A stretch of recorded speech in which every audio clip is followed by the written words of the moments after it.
تختانون أنفسكم فتاب عليكم وعفا عنكم. وقال الله تعالى في شأن حبيبه يوم مخبرا إن الله وملائكته يصلون على النبي يا أيها الذين آمنوا صلوا عليه وسلموا تسليما. اللهم صل على محمد وعلى آل محمد كما صليت على إبراهيم وعلى آل إبراهيم إنك حميد مجيد.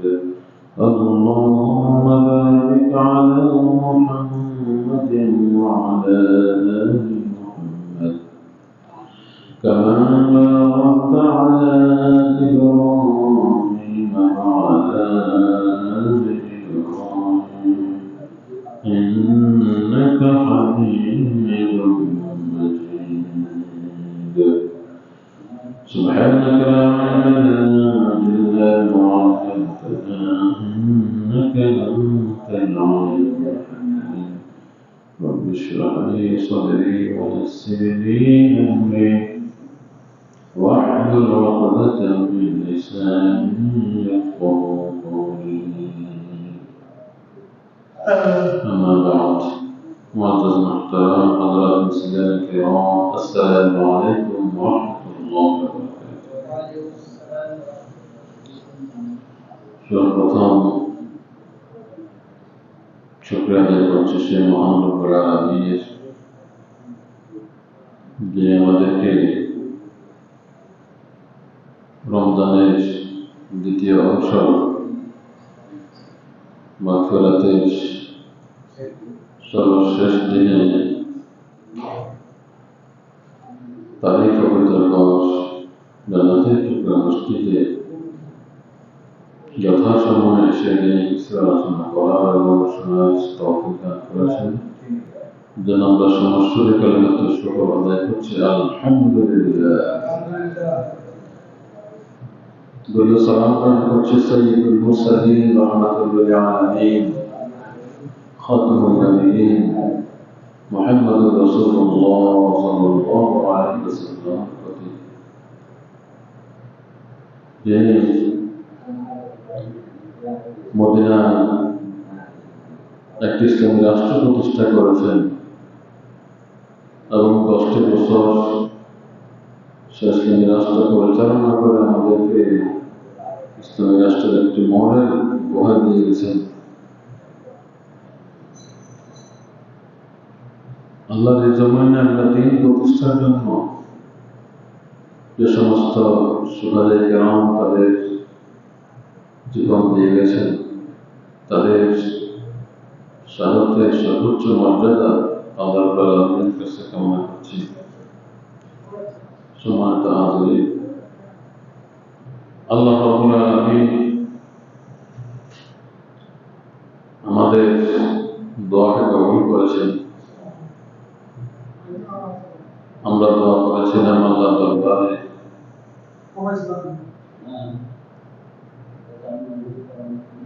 যে اللهم بارك لنا في رجب وشعبان وبلغنا رمضان. يا الله আপনি আমাদেরকে রজব ও শাবানের বরকত দান করুন এবং রমজান পর্যন্ত আমাদেরকে পৌঁছে দিন। আল্লাহর অশেষ রহমতে আমরা রমজান পেয়েছি। সম্মানিত ভাইরা, এই রমজানের অনেকগুলি মাসালা সম্পর্কে আমি আলোচনা করেছিলাম, কিছু বাকি আছে। আর এই রমজানের 17 রমজান হচ্ছে বদর দিবস, আর 20 রমজান হচ্ছে মক্কা বিজয় দিবস। অনেক ঐতিহাসিক ঘটনা। এই রমজান মাস হচ্ছে বিজয় মাস, এই রমজান মাস হচ্ছে রহমতের মাস, বরকতের মাস। যদি আমরা আল্লাহ রাব্বুল আলামিনের রহমত এবং বরকত হাসিল করতে পারি, রহমত এবং বরকত হাসিলের মাধ্যমে বাকি 11টি মাস আমরা যদি রমজানের তাকওয়ার ট্রেনিংয়ে সুদক্ষ হয়ে তাকওয়ার জীবন যাপন করতে পারি, তাহলেই আমাদের সার্থকতা। এমনিভাবে রমজানের এই মাসালাগুলির মধ্যে আল্লাহ রাব্বুল আলামিন কুরআনুল কারীমে সূরা বাকারার 187 নম্বর আয়াতে রমজানের মাসালা সম্পর্কে তিনি বলেছেন, وَحِلَّ لَكُمْ لَيْلَةَ الصِّيَامِ الرَّفَثُ إِلَى نِسَائِكُمْ, তোমাদের জন্য হালাল করা হয়েছে রমজানের রাত্রিতে তোমাদের স্ত্রীদের সাথে অন্তরঙ্গভাবে মিলামেশার জন্য। হুন্না লিবাসুন লাকুম, তারা তোমাদের লিবাস, তোমাদের পোশাক। আনতুম লিবাসুন লাহুন্না, আর তোমরা তাদের পোশাক। ইতিপূর্বে বিধান নাযিল ছিল না, বিধান ছিল না। সাহাবায়ে কেরাম অনেকে বলে দেখা গেছে ইফতারির পরে ঘুমিয়ে পড়েছে। আগে নিয়ম ছিল এখানে যে যখন ঘুম আসবে তখনই তার পরবর্তী দিনের রোজা কার্যকর হয়ে যাবে, তখন সে আর কিছু খেতেও পারবে না, আর অন্যান্য যে কাজগুলি রয়েছে সেগুলি করতে পারবে না। তখন আল্লাহ রাসূল সাল্লাল্লাহু আলাইহি ওয়াসাল্লাম যখন সাহাবাদের মাঝে এই ধরনের সমস্যা দেখলেন, তখন আল্লাহ রাব্বুল আলামিন আয়াত নাযিল করে সেই সমস্যার সমাধান করে দিয়েছেন। তাহলে আমরা দেখলাম আল-কোরআন হচ্ছে সব সমস্যার সমাধান দিতে পারা আল-কোরআন।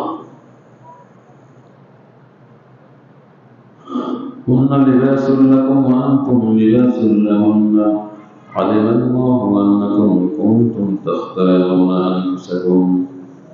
আলিমাল্লাহু আন্নাকুম, আল্লাহ রাব্বুল আলামিন জানেন, কুনতুম তাখতানুনা আনফুসাকুম, তাদেরকে তোমরা অন্তরঙ্গরূপে গ্রহণ করেছো। ফাতাবা আলাইকুম ওয়া আফা আনকুম, আর ফাতাবা আলাইকুম, আল্লাহ রাব্বুল আলামিন এর কাছে যদি আমরা তওবা করি তাহলে আল্লাহ রাব্বুল আলামিন আমাদের তওবা কবুল করবেন এবং ওয়া আফা আনকুম, এবং আমাদেরকে ক্ষমা করে দিবেন। ফালতানা বাশিরুহুন্না, সুতরাং এই আয়াত নাযিল হওয়ার পরে তোমরা এখন রাত্রিবেলায় তোমরা স্ত্রীদের সাথে সহবাস করতে পারো। ওয়াক্তাবু মা কাতাবাল্লাহু লাকুম, এবং আল্লাহ রাব্বুল আলামিন তোমাদের জন্য যে নিয়ামত রেখেছেন সে নিয়ামত তোমরা তালাশ করতে পারো। ওয়াকুলু ওয়াশরাবু, এবং তোমরা খাও এবং পান করো।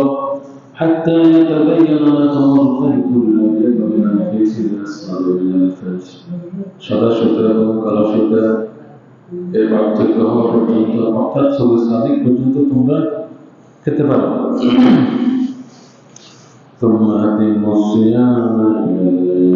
এরপরে সূরা সাদিক হয়ে গেলে রাত্রি পর্যন্ত তোমরা রোজাকে পূর্ণ করবে।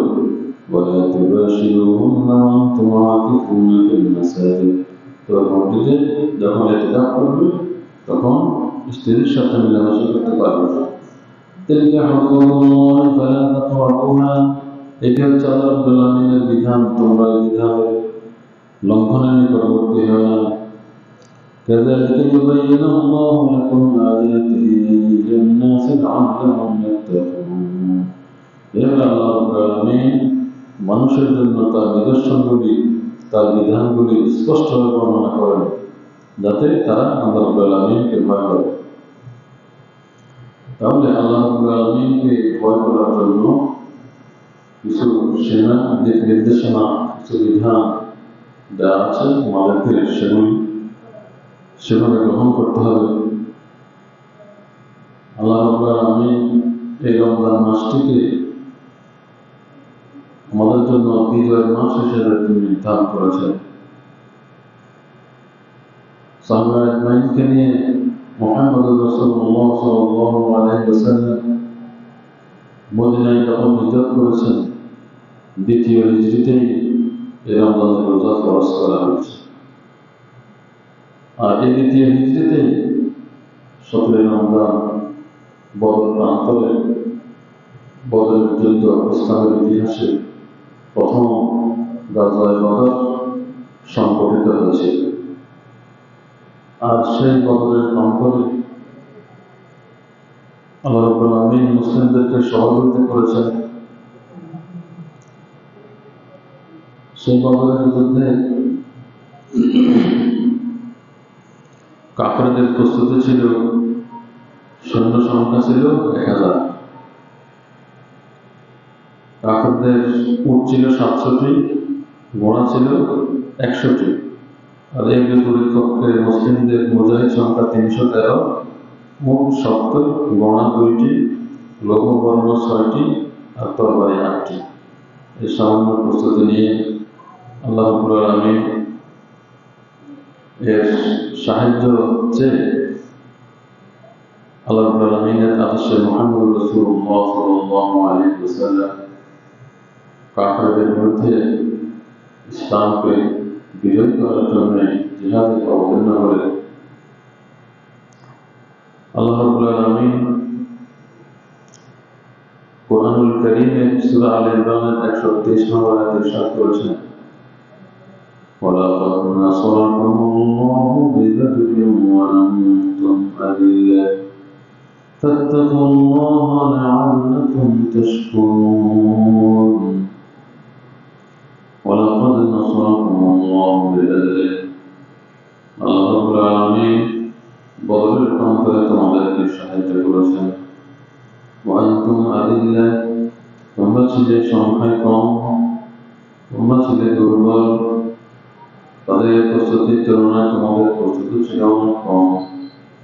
فاتقوا الله لعلكم تشكرون তোমরা আল্লাহকে ভয় করো, আশা করা যায় তোমরা আল্লাহর শুকরগুজার বান্দাদের অন্তর্ভুক্ত হতে পারবে। আল্লাহ রাব্বুল আলামিন সূরা আলে ইমরানের 124 নম্বর আয়াতে ইরশাদ করেছেন, إذ تقول للمؤمنين ألن يكفيكم أن يمدكم ربكم ب3 آلاف من الملائكة منزلين إذ تقول للمؤمنين যখন আপনি মুমিনদেরকে বলতেছিলেন, ألن يكفيكم তোমাদের জন্য কি যথেষ্ট হবে না, أن يمدكم ربكم রব্বুল আলামিন তোমাদেরকে সাহায্য করা ب3 آلاف من الملائكة منزلين 3000 জন ফেরেশতার মাধ্যমে আল্লাহ রাব্বুল আলামিন তোমাদেরকে সাহায্য করাটাই যথেষ্ট হবে না। بلى إن تصبروا وتتقوا ويأتوكم من فورهم هذا يمددكم ربكم ب5 آلاف من الملائكة مسومين بلى إن تصبروا هذا تدرج وتتقوا ويغفر ويأتوكم من فورهم এবং যদি কাফেররা তোমাদের উপরে চড়ানো হয়, هذا يمددكم ربكم আল্লাহ রাব্বুল আলামিন তোমাদেরকে সাহায্য করবেন ب5 آلاف من الملائكة مسومين 5000 সৈন্যের মাধ্যমে 5000 জন ফেরেশতার মাধ্যমে আল্লাহ রাব্বুল আলামিন মুমিনদেরকে সাহায্য করেছেন। وما جعله الله إلا بشرى لكم আল্লাহ রাব্বুল আলামিন মুমিনদের জন্য এই সুসংবাদ দিয়েছেন, এজন্য ওয়ালিতাতমাইন্না কুলুবুহুম বিহি এর মাধ্যমে মুমিনদের অন্তরে প্রশান্তি দেওয়ার জন্য এবং তাদের মনোবল বৃদ্ধির জন্য। وما النصر إلا من عند الله العزيز الحكيم কিন্তু প্রকৃতপক্ষে সফলতা হচ্ছে আল্লাহ রাব্বুল আলামিনের পক্ষ থেকে, যিনি হচ্ছেন মহাপরাক্রমশালী এবং মহাপ্রজ্ঞাময়। সাহায্য আসবে আল্লাহর পক্ষ থেকে, কিন্তু মুমিনদের উচিত চেষ্টা করে যাওয়া। আল্লাহ রাব্বুল আলামিন বলেছেন وَكَانَ حَقًّا عَلَيْنَا نَصْرُ الْمُؤْمِنِينَ মুমিনদেরকে সাহায্য করা আল্লাহ রাব্বুল আলামিনের জন্য দায়িত্ব। যদি আমরা মুমিন হতে পারি, প্রকৃত মুমিন হতে পারলে তাহলে আমাদেরকে আল্লাহ রাব্বুল আলামিন সাহায্য করবেন। ليقطع طرفا من الذين كفروا أو يكبتهم فينقلبوا خائبين। আল্লাহ রাব্বুল আলামিন মুমিনদের অন্তরে যে প্রশান্তি এবং সাহসিকতা সৃষ্টি করেছেন এবং মুমিনদেরকে সুসংবাদ দিয়েছেন, সাহাবাদেরকে সুসংবাদ দিয়েছেন ৫,০০০ ফেরেশতা প্রশাসনের মাধ্যমে। কি জন্য? লিয়াকতা'a তারাফান মিনাল্লাযীনা কাফারু, কাফেরদেরকে ধ্বংস করে দেওয়ার জন্য, আও ইয়াকবিতাহুম, তাদেরকে লাঞ্ছিত করার জন্য, ফায়ানকালিবু খাইবিন, তখন তারা পরাজিত হয়ে, বঞ্চিত হয়ে, বিফল মনোরথ হয়ে তারা ফিরে যাবে। এজন্য আল্লাহ রাব্বুল আলামিন যুগে যুগে মুমিনদেরকে এভাবে সাহায্য করেছেন। আল্লাহ রাব্বুল আলামিন আমাদেরকে সাহায্য তখনই করবেন যখন আমরা মুমিনের ঈমানের পরীক্ষায় আমরা উত্তীর্ণ হতে পারব। সূরা আনফালের ৪২ নম্বর আয়াতে আল্লাহ রাব্বুল আলামিন ইরশাদ করেছেন إذ أنتم بالعدوة الدنيا وهم بالعدوة القصوى والركب أسفل منكم ولو تواعدتم لاختلفتم في الميعاد ولكن ليقضي الله أمرا كان مفعولا إذ أنتم بالعدوة الدنيا যখন তোমরা একান্তে অবস্থান করছিলে, যুদ্ধক্ষেত্রে এক প্রান্তে অবস্থান করছিল, ওহুম বিল-উদওয়াতিল কুসওয়া, তারা ছিল অন্য প্রান্তে, ওয়ার-রাকবু আসফালা মিনকুম, আর অন্যান্য আরোহীরা ছিল তোমাদের নিচে। ওয়ালাউ তাওয়াআদতুম, যদি তোমরা কাফেরদের সাথে গোপনে অঙ্গীকার পালন করতে, কাফেরদের সাথে মহাফিল করতে, কাফেরদের সাথে গোপনে মুজাফিরি করতে, তাহলে লাখতালাফতুম ফিল মিআদ, আল্লাহ রাব্বুল আলামিন তোমাদের সাথে তোমাদেরকে বিজয় করার জন্য যে ওয়াদা করেছেন সে ওয়াদা তোমরা ভঙ্গ করতে, তোমরা বিজয় লাভ করতে পারতে না। আল্লাহ রাব্বুল আলামিন ইঙ্গিত দিচ্ছেন যে মুজাহিদদের মাঝে যদি কোনো মুনাফিক ঢুকে যায় তাহলে সেখানে বিজয় আসে না। ولكن ليقضي الله أمرا كان مفعولا, কিন্তু আল্লাহ রাব্বুল আলামিন তার টার্গেট তিনি সাকসেসফুল করেছেন। লিয়াহলিকা মান হালাকা আন বাইয়িনাতিন ওয়া ইয়াহইয়া মান হাইয়া আন বাইয়িনা ওয়া ইন্নাল্লাহা লাসামিউন আলীম। আল্লাহ রাব্বুল আলামিন এই যুদ্ধে, বদর যুদ্ধের আয়োজন কি জন্য করেছেন?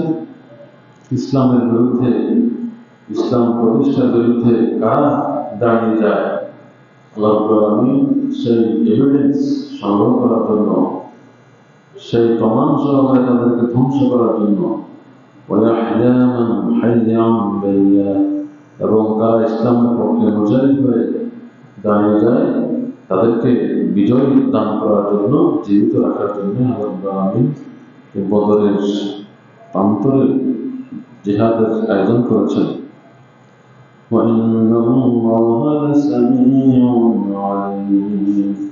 নিশ্চয় আল্লাহ রাব্বুল আলামিন সবকিছু শোনেন এবং তিনি জানেন। সূরা আনফাল ৪৩ নম্বর আয়াতে আল্লাহ রাব্বুল আলামিন ইরশাদ করেছেন إذ يريكهم الله في منامك قليلا ولو أراكم كثيرا لفشلتم ولتنازعتم في الأمر ولكن الله سلم وإنه عليم بذات الصدور إذ يريكهم الله في منامك قليلا, যখন আল্লাহ রাব্বুল আলামিন কাফেরদেরকে কম দেখিয়েছেন স্বপ্নের মধ্যে তোমাকে, অর্থাৎ রাসূল সাল্লাল্লাহু আলাইহি ওয়াসাল্লামকে স্বপ্নের মধ্যে দেখানো হয়েছে যে কাফেরদের সংখ্যা কম। ওয়ালাউ আরাকাহুম কাসীরান, যদি আল্লাহ রাব্বুল আলামিন তোমাকে কাফেরদের সংখ্যা বেশি দেখাতেন, লাফাশিলতুম, তাহলে তোমরা কাপুরুষতা প্রদর্শন করতে পারতে। ওয়ালা তানাযাতুম, এবং বিপদ হয়ে যেতে পারত। ওয়ালাকিন্নাল্লাহা সাল্লাম, কিন্তু আল্লাহ রাব্বুল আলামিন তোমাদেরকে নিরাপদ করেছেন, বাঁচিয়ে দিয়েছেন, ইসলামের বিজয় দিয়েছেন, ইসলামকে রক্ষা করেছেন। ইন্নাহু আলীমুম বিযাতিস সুদূর, আল্লাহ রাব্বুল আলামিন হচ্ছেন আমাদের অন্তরে যা রয়েছে সে সম্পর্কে তিনি অবগত। এই বদরের যুদ্ধের এই বিশাল বর্ণনা আরো অনেকগুলো আয়াত রয়েছে। আল্লাহ রাব্বুল আলামিন এই বর্ণনার মাধ্যমে আমাদেরকে এটি শিক্ষা দিচ্ছেন যে সত্য এবং মিথ্যা, হক এবং বাতিলের মধ্যে সংঘাত সবসময় থাকবে। যদি হকের পক্ষে যারা রয়েছে, আমরা যদি নিজেদের ঈমানকে মজবুত করতে পারি, তাহলে বাতিল আমাদের সামনে দাঁড়ানোর সাহস করবে না। আল্লাহ রাব্বুল আলামিন সূরা আনফালের 40 নম্বর আয়াতে ইরশাদ করেছেন, إذ يريكموهم إذ التقيتم في أعينكم قليلا ويقللكم في أعينهم ليقضي الله أمرا كان مفعولا। যখন আল্লাহ রাব্বুল আলামিন তোমাদেরকে দেখিয়েছেন তাদের সংখ্যা কম এবং তাদেরকে দেখিয়েছেন তোমাদের সংখ্যা বেশি, তাহলে এটা আল্লাহ কেন দেখিয়েছেন? লিয়াকদি আল্লাহু আমরান কানা মাফউলা, আল্লাহ রাব্বুল আলামিন ইসলামকে বিজয় করতে চেয়েছিলেন, সেটা বাস্তবায়ন করার জন্য। ওয়া ইলাল্লাহি তুরজাউল উমুর, আল্লাহ রাব্বুল আলামিনের কাছে আমাদের প্রত্যেকটি জিনিসই প্রত্যাবর্তিত হবে। আমাদের সকল আমল আল্লাহ রাব্বুল আলামিনের কাছে আমল সহ আমরা ফিরে যেতে হবে। يا أيها الذين آمنوا إذا لقيتم فئة فاثبتوا واذكروا الله كثيرا لعلكم تفلحون। আল্লাহ রাব্বুল আলামিন আমাদেরকে শিক্ষা দিচ্ছেন, যখনই কোনো বাতিল শক্তি আমাদের সামনে দাঁড়িয়ে যাবে, যখন আমরা তাদের সাথে সাক্ষাৎ করব, তখন আমাদেরকে বলা হচ্ছে ফাসবুতু, তোমরা দৃঢ়ভাবে দাঁড়িয়ে যাও। ওয়াজকুরুল্লাহ, আল্লাহকে স্মরণ করো, কাসীরান, বেশি বেশি, লাআল্লাকুম তুফলিহুন, যাতে তোমরা সফলকাম হয়ে যাও। তারা আল্লাহকে বেশি বেশি স্মরণ করতে হবে, এমনকি জিহাদের ময়দানেও। আর আল্লাহ রাব্বুল আলামিনকে স্মরণ করার মাঝে কিন্তু আমাদের সফলতা রয়েছে। আর এই মাসটি হচ্ছে আমাদের এই বিশ্ব রমজান, হচ্ছে মক্কা বিজয় দিবস। আল্লাহ রাব্বুল আলামিন এই রমজান মাসে মক্কা বিজয় করেছেন। আল্লাহ রাব্বুল আলামিন কোরআন কারীমে ইরশাদ করেছেন, ইন্না ফাতাহনা লাকা ফাতহান মুবিনা, আর আমি আপনাকে সুস্পষ্ট বিজয় দান করেছি। আর এই বিজয় এসেছে কাফেরদের জুলুম নির্যাতন সহ্য করা এবং মুসলিমদের বুদ্ধিবৃত্তিক চেষ্টা এবং আল্লাহ রাব্বুল আলামিনের সাহায্যের মাধ্যমে। সূরা নাসর আল্লাহ রাব্বুল আলামিন ইরশাদ করেছেন, ইযা জাআ নাসরুল্লাহি ওয়াল ফাত, যখন আল্লাহ রাব্বুল আলামিনের সাহায্য আসবে এবং বিজয় আসবে, ওয়ারাআইতান নাসা ইয়াদখুলুনা ফী দীনিল্লাহি আফওয়াজা, এবং হে রাসূল আপনি দেখবেন মানুষ দলাদলি ইসলাম ধর্মে প্রবেশ করছে। ফাসাব্বিহ বিহামদি রাব্বিকা ওয়াস্তাগফির, এবং তখন আপনি ফাসাব্বিহ, তাসবিহ পাঠ করুন, বিহামদি রাব্বিকা, আপনার প্রতিপালকের প্রশংসা সহকারে, ওয়াস্তাগফির, এবং আল্লাহ রাব্বুল আলামিনের ইস্তিগফার করুন, তার কাছে ক্ষমা চান। ইন্নাহু কানা তাওয়াবা, নিশ্চয় তিনি হচ্ছেন তওবা কবুলকারী এবং ক্ষমাশীল। তাহলে যখন বিজয় আসবে তখন আমাদেরকে বেশি বেশি ইস্তেগফার করতে হবে, আল্লাহর প্রশংসা করতে হবে। আল্লাহ রাব্বুল আলামিন মক্কা বিজয়ের মাধ্যমে আমাদেরকে সেটা শিখিয়ে দিয়েছেন। সম্মানিত হাজির, এই রমজান মাসে আমরা দেখা যাচ্ছে অনেকে সদকাতুল ফিতর, যাকাত এবং এগুলো দিয়ে থাকি। তবে এগুলি দেওয়ার জন্য আমাদেরকে কিছু মাসালা আমাদেরকে জানতে হবে। কখন দিবেন, কীভাবে দিবেন, কী পরিমাণ হলে কার উপরে ওয়াজিব, এই বিষয়গুলি আমাদেরকে জানা দরকার। তবে কিছু বিষয়ে আমি সংক্ষিপ্ত সময় আলোকপাত করতে চাচ্ছি। যাকাত ফরজ হবে কার উপরে? সুস্থ মস্তিষ্ক সম্পন্ন, স্বাধীন, বালেগ মুসলমানের, আর যার নিসাব পরিমাণ যিনি সম্পদের মালিক হয়েছেন তার উপরে যাকাতটা ফরজ। অসুস্থ মস্তিষ্ক সম্পন্ন মুসলিমের উপরে যাকাত এবং তারা শিশু, তাদের উপরে যাকাত ফরজ নয়। কাফিরের উপরে যাকাত ফরজ নয়, যেহেতু কাফির ইবাদতের যোগ্যতা রাখে না। আমি ওই মুশরিকদের উপরেও স্বর্ণরৌপ্য, টাকা, পশু, ব্যবসার মাল, এর উপরে যাকাত ফরজ। তবে ফসলের উপরে ওষুধ ফরজ। জামা কাপড়ের মধ্যে যদি কেউ স্বর্ণখচিত জামা কাপড় তৈরি করে তাহলে সেখানে স্বর্ণের পরিমাণ হিসেবে যাকাতটা ফরজ হবে। তবে হীরা, মণিমুক্তা, মূল্যবান পাথর যেটা ব্যবসার কাজে ব্যবহৃত হয় না, সেগুলির উপরে যাকাত ফরজ নয়। আর ব্যবসায়িক মালের উপরে যাকাত ফরজ। কি পরিমাণ মাল আছে এবং তার মূলধন কত আছে সেই হিসাবে যাকাত ফরজ। মৌলিক প্রয়োজন ছাড়া উদ্বৃত্ত কোনো সম্পদ যদি 1 বছর স্থায়ীভাবে হয় তার কাছে এবং সেটা নেশার পরিমাণ হয় তাহলে তার উপরে যাকাত ফরজ হবে। স্বর্ণ এবং রৌপ্য পৃথকভাবে যদি যাকাত ফরজ না হয় ওই নিসাব অনুযায়ী, তাহলে স্বর্ণ এবং রৌপ্যকে সম্পদে কনভার্ট করে সেটাকে যোগ করে যদি রৌপ্যের নেশাব পরিমাণ হয়, তো 1.5 লক্ষ টাকা পরিমাণ হয়, তাহলে সেক্ষেত্রে তার উপরে যাকাত ফরজ হবে। আর স্বর্ণের নেশাব 7.5 তোলা, প্রায় 11 লক্ষ টাকা, এই পরিমাণ থাকলে তার উপরে যাকাত ফরজ। যদি কেউ বাড়ি তৈরি করে, সে বাড়ির উপরে যাকাত আসবে না। বাড়ি ভাড়ার উপরে বাৎসরিক হারে সে কত টাকা বাড়ি ভাড়া পেল সেটার উপরে যাকাত আসবে। ভাড়া দেওয়ার জন্য যা তৈরি করা হয় সেটার উপরে যাকাত ফরজ নয়। চাই সেটা বাড়ি হোক বা অন্য কোনো আসবাবপত্র হোক, জিনিস হোক, যেমন ডেকোরেশনের দ্বারা ব্যবসা করে ডেকোরেশনের জিনিসপত্র ওগুলি সে কিনেছে ভাড়া দেওয়ার জন্য, এগুলির উপরে তার যাকাত ফরজ নয়। যাকাত ফরজ হচ্ছে তার ভাড়া থেকে প্রাপ্ত যে অর্থ, ওই অর্থের উপর।